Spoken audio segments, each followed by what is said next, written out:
there is a popular book called The Plant Paradox by Stephen Gundry. And he says that he is, his degrees seem very impressive, and he seemed like a very smart guy. And he said that lectins are microscopic proteins that plants evolved to defend themselves from predators, including insects and animals, that includes humans. They are essentially indigestible and have the unique ability to increase the permeability of your intestines. This means they can pass through the wall of your gut and will be treated as foreign invaders by your immune system. This causes an inflammatory response which can set the stage for a host of diseases as well as weight gain. And he says what foods are rich in lectins, and he says generally speaking all grains and legumes have more lectins than anything else. He says in some cases pressure cooking can destroy the lectins, but the lectins are in, generally speaking, in all grains and legumes have more lectins than anything else. They're also in nightshade vegetables, squashes, and select nuts and seeds are also rich in lectins. Do you agree with Dr. Gundry? I really found it disheartening when I started learning the message that this gentleman is promulgating, that all of a sudden beans and tomatoes are unhealthy for you, and it's a major cause of disease and death in Western civilization. I've been a physician 47 years. I've pronounced a lot of deaths. I've never written on the death certificate lectin overdose or death by tomato. Death by tomatoes, and it's sad. As was mentioned earlier, if you read a book called The Blue Zones, Dan Buettner goes around the world and looks to see the places where you have the most centenarians living, the most people live to be 100. What are they eating? The one food that in all 7 blue zones everybody eats are beans. It's a staple of all long-lived societies. And if this was, this was a toxic food that made people grab their bellies and retch violently on the ground, you wouldn't see these old lovely folks in Okinawa and in Greece working in their garden at 102 eating tomatoes and beans. It's silly. And he's taken one small little corner of biochemistry and written this whole confabulation about it. Lectins are on the surface of raw beans, and you don't want to eat raw beans. That's true. Beans should always be cooked so they're soft enough so you can squish them between your fingers. And if they're that soft and well cooked, then the lectins are not an issue. And the same thing, if tomatoes cause you any distress, don't eat them. But by and large, the lectins in tomatoes really are. It's a non-issue. But it's a good example of the craziness that's this cloud of confusion that hovers over our nutritional common sense. And look what people have been eating for all these years, and go back to the garden. You're going to have a T-shirt, eat plants and get on with it already, and basically that's what it comes down to. Oh, I have a lot to say about this. It starts with when people say, "Oh, but this Dr. Gundry, he graduated from a prestigious university, came from Harvard." Let me tell you about Harvard. There's some marvelous doctors there. Dr. Joseph Biederman is there, also, who took in $1.6 million from Eli Lilly and invented bipolar disease in children, and didn't declare that he forgot to put the $1.6 million on his disclosure forms, because that's an easy number to forget. You can understand. You certainly want a doctor like this taking care of your kid, right? So Harvard doesn't mean anything. I just don't like when people start throwing out the credential thing as like, you better listen to this guy because he came from Harvard or Yale. The second thing is all plants have toxins in minute amounts that protect them in their natural environment. So if we were going to use the theory that you should not eat any plant that contains a toxin that protects it in its natural environment, we now have to eat beef. Because all plants contain these toxins. So what he's done is he's taken a semi-truth and really is counting on the fact that people don't check this stuff out. It's back to why I think it's so important for people to be informed, and he's come up with this ridiculous theory. And so the idea of beans and grains being toxic because of this is ridiculous. I wrote an article, which is posted in our library, called "Stop Eating All Foods Are Bad for You."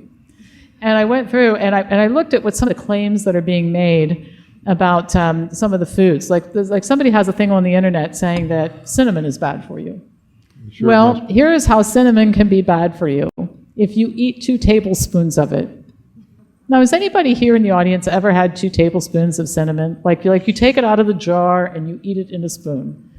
Okay, I don't know anybody who eats that way. So why are we having a discussion about cinnamon is dangerous, right? So a lot of this, we call it nutritional nonsense, and it distracts from what really matters. And it's unfortunate because he titles his book The Plant Paradox, which gives the impression that he would actually be on our side of the table. And I'm sure he did that deliberately because it would sell books for him. Because we're actually a much more powerful source than he is in many ways. So it's nutritional nonsense, and it's very similar to the paleo argument with cholesterol cherry-picking studies. By the way, Lauren Cordain, the guy who wrote the paleo diet, who's not an archaeologist or anthropologist, by the way, he's an exercise physiologist. And I think that those are the people who should be talking about paleo lifestyles. But anyway, he wrote an article on this topic, and I read it. And it had nothing to do with lectins. You can look this up online and read it. It has to do with rheumatoid arthritis and dietary causes and all this kind of, and in the beginning he talks about lectins, but he never even makes the connection between lectins and a disease. Just kind of wanders all over, and at the end says, well, you know, more research is needed. So not credible. Different individuals have different food sensitivities. You can find patients that will have sensitivity to virtually any food. And it may be lectins or proteins that some people are sensitized to. What seems to be associated with a lot of food sensitivity is damaged guts. So people have a chronically inflamed gastrointestinal mucosa, perhaps because they're eating high arachidonic acid foods like animal products or other things. And now they're leaking all kinds of things into the system that maybe isn't supposed to be leaked.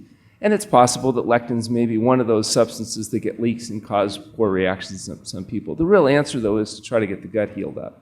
Get that 5 pounds of bacteria living in your colon to be the right type of bacteria, make sure they're pooing the right kind of stuff into you, and allow the intestinal mucosa to function the way it's supposed to. And then you may find that the rotational use of various substances are not going to be a limiting factor.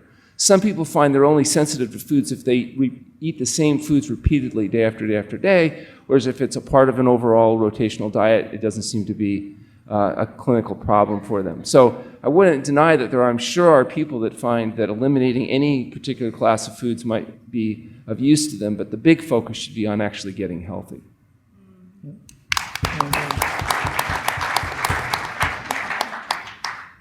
You know, it's sad that people come up with ideas that really don't have a base and really confuse people for a buck. And it's really, I think it's a big misunderstanding about what really happens. Like you say, it's really what happens in our gut, it's our emotions, it's what happens in our life. And maybe some people have benefited from not eating beans for a while and getting onto a different diet, hopefully plant-based diet in another way. But it's sad that we constantly get confused by people that really are writing books that have no background at all in the experience that we have.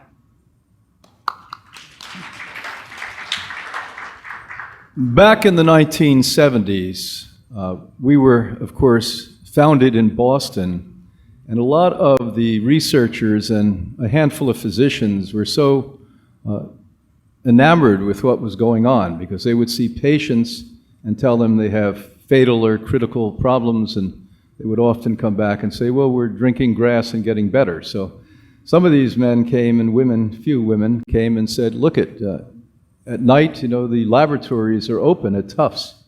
So we were being challenged at that point about telling you to consume raw seeds. Now remember, nuts, grains, beans, all of these are seeds from a plant. So what is this gentleman's calling lectins, we used to talk about as enzyme inhibitors.